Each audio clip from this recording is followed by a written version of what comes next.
Hello আসসালামু আলাইকুম viewers, আমি আরিয়ান আর আপনারা এখন দেখছেন বিএস গার্ডেনিং। আজকে আবারও একটা নতুন ভিডিও নিয়ে আপনাদের মাঝে চলে আসলাম।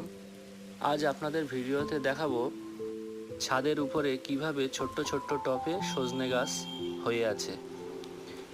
হ্যাঁ, তাতে কিন্তু আবার সজনে ডাঁটাও ধরে আছে। এই যে গাছটিকে দেখছেন, এটা আমার 1 বছরের পুরনো একটা গাছ। ছোট্ট একটা ডাল এনে আমি লাগিয়েছিলাম এই ফলের ট্রেটার মধ্যে, সেটাই আজকে একটা বিশাল গাছে পরিণত হয়েছে। শীতের শুরুতেই দেখুন আমার গাছে কি সুন্দর ফুল চলে এসেছে, দেখতে কতটা সুন্দর লাগছে তাই না? আপনারাও কিন্তু ছাদে এই গাছটা অনায়াসে করতে পারেন, সারা বছরই কিন্তু এখান থেকে আপনারা ফল পেতে পারেন। আর এই যে আরেকটা গাছ দেখছেন, এটাও ওই একই সাথে লাগানো।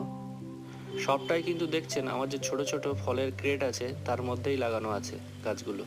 আজ এটুকুই।